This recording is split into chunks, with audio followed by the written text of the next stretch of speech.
तो आज लाया हूं पार्ट 2 प्रिया की कहानी का दूसरा अध्याय। ये कहानी और भी इमोशन, रोमांचक और सबक से भरी हुई है। नाम वही प्रिया, राजेश चाचा, सुखपुर गांव, मथुरा कॉलेज। लेकिन अब प्रिया 16 से 17 साल की हो चुकी है। चलिए शुरू करते हैं बदलाव की शुरुआत। उस रात के बाद प्रिया पूरी तरह बदल गई। रोते रोते चाचा के गले लगकर उसने वादा किया था, चाचा अब कभी ऐसी गलती नहीं करूंगी। सिर्फ पढ़ाई, अच्छी दोस्ती और घरवालों का सम्मान। आज बहुत अच्छा लगा। मैंने कहा मुझे भी। उन्होंने कहा तुम्हारे साथ हर पल अच्छा लगता है। हम घर के पास पहुंचे। गली में कोई नहीं था। अचानक उन्होंने मुझे दचा। अचानक उन्होंने मुझे दीवार की ओर खींचा और बहुत धीरे से मेरे माथे पर एक हल्का सा किस किया। मेरी क्रिसमस आराध्या, मेरा दिल जैसे रुक गया। मैं कुछ बोल नहीं पाई, बस मुस्कुराती। उस रात में सो नहीं पाई। बार बार वो पल याद आ रहा था। माथे पर उनकी होठों की गर्मी अभी भी महसूस हो रही थी। नया साल आने वाला था। बोर्ड परीक्षाएं भी नजदीक आ रही थी। पढ़ाई को पार, विमा और सीरियस होना था। पर अब पढ़ाई के बीच भी हमारा अपना समय होता था। एक दिन आदित्य भैया ने कहा, आराध्या परीक्षा के बाद अगर तुम चाहो तो मैं तुम्हारे पापा से बात करूं। मेरा दिल डूब गया। पापा, लेकिन हमारी उम्र, मैं इंतजार कर सकता हूं। उन्होंने कहा जितना समय लगे, मैं तुम्हें कभी नहीं खोना चाहता। मैंने उनकी आंखों में देखा, वहां सिर्फ प्यार था, कोई शर्त नहीं, कोई जल्दबाजी नहीं। मैं भी आपको कभी नहीं खोना चाहती, मैंने धीरे से कहा। फरवरी आ गया, परीक्षाएं शुरू हो गई। आदित्य भैया अब रोज नहीं आ पाते थे, पर हर शाम फोन पर बात होती।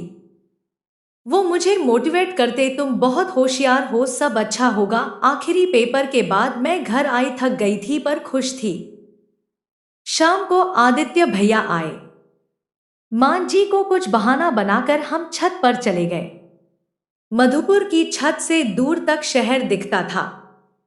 सूरज डूब रहा था। परीक्षा कैसी हुई? मैंने कहा, आपकी वजह से। वो मुस्कुराए। फिर गंभीर होकर बोले, आराध्या अब एक वादा करो। चाहे कितना भी समय लगे, हम एक दूसरे का इंतजार करेंगे। मैंने उनका हाथ थामा। बाद उन्होंने अपनी जेब से एक छोटा सा लॉकेट निकाला, दिल के आकार का। उसमें हमारी दोनों की छोटी छोटी फोटो थी, जो किसी फोटो बूथ में खिंचवाई थी। ये तुम्हारे लिए, हमेशा अपने पास रखना। मैंने उसे गले में पहन लिया। आंखें भर आई। थैंक यू, मैं इसे कभी नहीं उतारूंगी। हम काफी देर तक छत पर बैठे रहे। सूरज टूट चुका था। तारे निकल आए थे। हवा में बसंत की खुशबू थी। उस दिन के बाद हमारा रिश्ता और गहरा हो गया। अब ये सिर्फ आकर्षण नहीं था, यह सच्चा प्यार था। वो प्यार जो इंतजार करना जानता है, जो सम्मान करता है, जो सपनों को साथ लेकर चलता है। परीक्षाओं के बाद का समय जैसे उड़ता चला गया। मार्च का महीना आया तो गर्मी शुरू हो गई। मधुपुर की सड़कें दिन में तपने लगी, पर शाम अभी भी सुहानी थी। रिजल्ट का इंतजार था, लेकिन उससे ज्यादा इंतजार था आदित्य भैया से मिलने का। अब वो रोज नहीं आ पाते थे। उनकी नौकरी की तैयारी चल रही थी। इंजीनियरिंग की डिग्री पूरी करने के बाद वो एक अच्छी कंपनी में जॉब ढूंढ रहे थे। कभी भी फोन पर बात होती। उनकी आवाज सुनते ही मेरा दिल खुश हो जाता। मैंने अच्छे मार्क्स लाए थे, 88%। घर में खुशी की लहर दौड़ गई है। मां जी ने मिठाई बांटी। बुआ जी को फोन किया। बुआ जी ने कहा, आदित्य को भी बता दो, वो बहुत खुश होगा। शाम को आदित्य भैया खुद आए। मां जी ने उन्हें भी मिठाई खिलाई। मैं दूर खड़ी मुस्कुरा रही थी। वो मेरी ओर देखकर आंख मारी। रात को जब वो जाने लगे तो मैंने छुपकर उनके हाथ में एक छोटा सा नोट थमा दिया। जैसे बजे रात के 10 बजे घर में सब सो चुके थे। मैं धीरे से छत पर गई। आदित्य भैया पहले से वहां थे। चांदनी रात थी। वो मुझे देखते ही मुस्कुराए और पास आए। बधाई हो मेरी होशियार शिष्या, उन्होंने कहा और मुझे बाहों में भर लिया।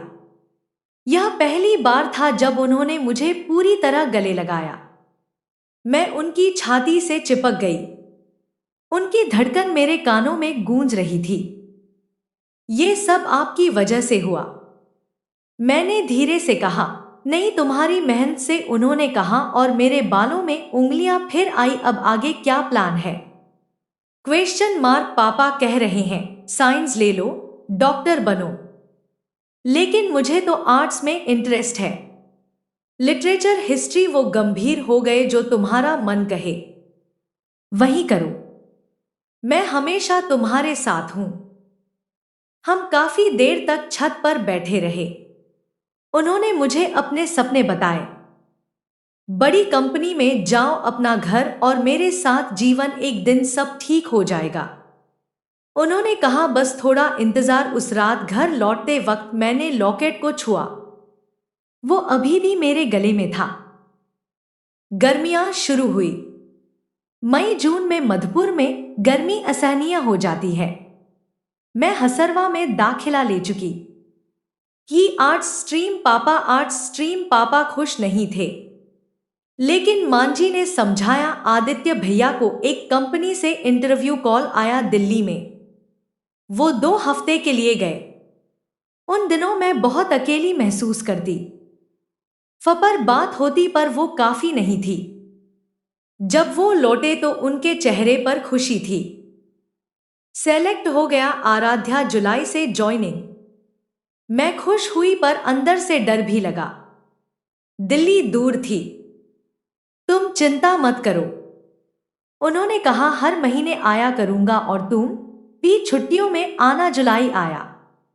आदित्य भैया दिल्ली चले गए। अब मिलना मुश्किल हो गया।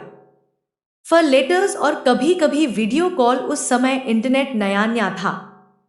मेरा सिडनावा जन्मदिन आया अगस्त में। वो नहीं आ पाए, लेकिन एक पार्सल आया दिल्ली से। उसमें एक सुंदर सा डायरी थी और एक लेटर में लिखा था, मेरी प्यारी आराध्या, जन्मदिन मुबारक हो। तुम्हारे बिना दिल्ली सोने लगती है। हर रात तुम्हारे सपने देखता हूँ।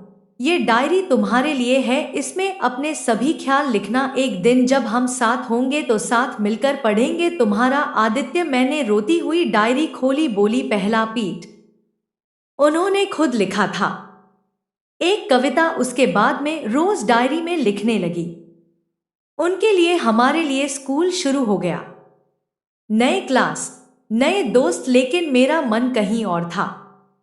दोस्तों से बात कर दी पर दिल आदित्य भैया के पास। एक दिन स्कूल में एक लड़का राहुल मेरे पीछे पड़ गया। वो क्लास का मॉनिटर था। अच्छा पढ़ता था। मुझे प्रपोज करने की कोशिश की। मैंने साफ मना कर दिया, लेकिन अफवाह उड़ गई। घर पहुंची तो मांझी ने पूछा, ये राहुल कौन है? स्कूल में लोग क्या क्या बातें कर रहे हैं? क्वेश्चन मार्क में घबरा गई। कुछ नहीं मांझी, बस क्लासमेट है। लेकिन पापा को पता चल गया। वो गुस्सा हो गए। लड़कियों को पढ़ाओ तो यह होता है।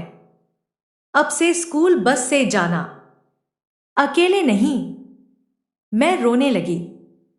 रात को आदित्य भैया को फोन किया, सब बताया। वो शांत रहे। फिर बोली, आराध्या डर मत, मैं जल्दी आ रहा हूं, सब ठीक कर दूंगा। सितंबर में वो आए 2 दिन की छुट्टी लेकर। पहला दिन बुआ जी के घर रहे, दूसरी शाम हमारे घर आए। मांझी पापा से बात की, कहा अंकल आराध्या बहुत होशियार है, वो आगे बढ़ेंगी, अच्छा करेगी। राहुल वाली बात बस अफवाह है। पापा शांत हो गए, लेकिन मुझे लगा कि वो कुछ भांप रहे हैं। रात को फिर छत पर मिले। मैंने सोचा है, उन्होंने ने कहा, अगली साल जब तुम अटेदार की हो जाओगी मैं पापा से बात करूंगा। मैं डर गई, लेकिन परिवार, बुआ जी सब मान जाएंगे। उन्होंने कहा, प्यार के आगे सब मान जाते हैं। उन्होंने मुझे फिर गले लगाया। इस बार ज्यादा देर तक मैं उनकी बाहों में सुरक्षित महसूस कर रही थी। वो चले गए। फिर वही इंतजार अक्टूबर, नवंबर, दिसंबर में 12वीं में थी। पढ़ाई का प्रेशर बढ़ गया, लेकिन आदित्य भैया का साथ था। वो हर वीकेंड फोन करते, मोटिवेट करते, क्रिसमस पे आया। इस बार वो नहीं आ पाए, लेकिन एक और गिफ्ट भेजा, एक छोटा सा रिंग, सिल्वर की, दिल के आकार में। लेटर ने लिखा, ये एंगेजमेंट रिंग नहीं, वादे की रिंग है। जब तक सही समय ना आए इसे उंगली में मत पहनना, बस अपने पास रखना। मैंने उसे डायरी में छुपा लिया। नया साल आया, 2-6 का नहीं, उस समय का। हमने फोन पर विश किया। फरवरी में बोर्ड परीक्षाएं फिर शुरू हुई। इस बार ज्यादा प्रेशर, लेकिन मैंने अच्छा किया। रिजल्ट आया, घनारक 90%। घर में फिर खुशी। पापा अब खुश थे। अब कॉलेज में दाखिला लो। मैंने दिल्ली यूनिवर्सिटी में अप्लाई किया, लिटरेचर में। जून में मुझे एडमिशन मिल गया दिल्ली। जब आदित्य भैया को पता चला तो उनकी खुशी का ठिकाना ना। कहा, अब हम एक ही शहर में होंगे आराध्या। मैंने मुस्कुरा कर कहा, हाँ, लेकिन अभी भी इंतजार। पापा मांझी के साथ दिल्ली गई कॉलेज जॉय करने। आदित्य भैया एयरपोर्ट पर मिले पहली बार परिवार के सामने। औपचारिक नमस्ते, लेकिन उनकी आंखों में वही प्यार। हॉस्टल में शिफ्ट हुई, अब मिलना आसान था। वीकेंड पर मिलते, मैं कैफे में, कभी लाइब्रेरी में, लेकिन अभी भी छुप कर। एक दिन आदित्य भैया ने कहा, अब समय आ गया है, मैं बुआ जी से बात करूंगा, फिर तुम्हारे पापा से। मेरा दिल जोरों से धड़क रहा था, डर लग रहा है। मैंने कहा, मुझे भी। उन्होंने कहा, लेकिन प्यार डर से बड़ा होता है। उस शाम हम इंडिया गेट के पास बैठे थे, सूरज डूब रहा था। उन्होंने मेरा हाथ थामा। आराध्या, 9 साल पहले जब तुमने चाय मेरे ऊपर गिराई थी, तभी मैं तुम्हारा हो गया था। अब समय आ गया है कि दुनिया को भी बता दूं। मैंने उनका हाथ कसकर पकड़ लिया। आगे की राह मुश्किल थी। परिवार, समाज, उम्र का फर्क, लेकिन हमारा, क्योंकि हमारा प्यार 9 साल का हो चुका था। मासूम, मजबूत और सच्चा। देरी में मेरी कॉलेज लाइफ शुरू हो चुकी थी। हॉस्टल की छोटी सी रूम, नई सहेलियां, लेक्चर्स, असाइनमेंट्स, सब कुछ नया था। लेकिन सबसे खास था वो वीकेंड जो आदित्य भैया के साथ बीतते थे। हर शनिवार वो मुझे हॉस्टल के बाहर मिलते। कभी कनॉट प्लेस की कैफे में कॉफी पीते, कभी लोधी गार्डन में घंट को टहलते, कभी पुरानी दिल्ली की गलियों में चाट, पानी पूरी खाते। हर पल में बस हम दोनों होते थे। एक दिन अक्टूबर की ठंडी शाम थी। हम लोधी गार्डन में एक बेंच पर बैठे थे। पत्ते गिर रहे थे। आदित्य भैया ने मेरा हाथ थामा और बोले, आराध्या, अब और इंतजार नहीं कर सकता। अगले महीने मैं बुआ जी से बात करूंगा। फिर मधुपुर चलकर तुम्हारे पापा मांझी से। मैंने डरते हुए पूछा, अगर मना कर दी तो? वो मुस्कुराए तो मनवाएंगे, मैं तुम्हारे बिना जी नहीं सकता। 9 साल हो गए हैं वो चाय गिरने से लेकर आज तक। अब समय आ गया है। मैंने उनका हाथ कसकर पकड़ा, मैं भी तैयार हूं। नवंबर में वो मधुपुर आए। पहले बुआ जी के घर रुके। एक शाम बुआ जी अकेली थी। आदित्य भैया ने हिम्मत जुटाई और बोले, बुआ जी, मुझे आराध्या से प्यार हो गया है। मैं उससे शादी करना चाहता हूं। बुआ जी पहले तो चौंक गई, फिर गुस्सा हुई। पागल हो गए हो, वो तो अभी बच्ची है। उम्र में इतना फर्क, और वो हमारी रिश्तेदारी में आती है। लोग क्या कहेंगे? Question mark. आदित्य भैया शांत रहे। बुआ जी, रिश्तेदारी दूर की है और प्यार उम्र या समाज नहीं देखता। मैंने 9 साल इंतजार किया है, अब और नहीं। बुआ जी ने मना कर दिया। मैं कभी सहमति नहीं दूंगी। आदित्य भैया उदास लौटे। मुझे फोन पर सब बताया। मैं रो पड़ी, लेकिन वो बोले, डर मत, अब मैं तुम्हारे घर बात करूंगा। दिसंबर में क्रिसमस की छुट्टियां थी। मैं मधुपुर आए। आदित्य भैया भी आए। एक शाम वो हमारे घर आए। औपचारिक रूप से माँ जी पापा से रोज की बातें की। फिर अचानक बोली, अंकल आंटी मैं एक जरूरी बात करने आया हूं। मुझे आराध्या से प्यार है। मैं उससे शादी करना चाहता हूं। घर में सन्नाटा छा गया। पापा का चेहरा लाल हो गया। ये क्या बकवास है? तुम उसे दोगुनी उम्र के हो, वो अभी कॉलेज में है और तुम उसे पढ़ाते थे। यह क्या तरीका है? मैडजी चुप रही, लेकिन उनकी आंखें नम थी। आदित्य भैया ने विनम्रता से सब बताया।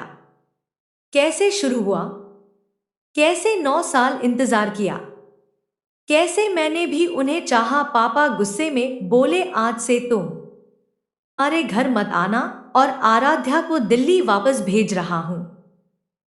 कॉलेज भी बदल दूंगा। मैं रोते हुए अपने कमरे में चली गई। उस रात किसी ने खाना नहीं खाया। अगले दिन पापा ने मुझे दिल्ली वापस भेज दिया। हॉस्टल पहुंचकर मैं टूट गई। आदित्य भैया से फोन पर बात की। वो भी दुखी थे। अब क्या होगा? क्वेश्चन मार्क मैंने पूछा।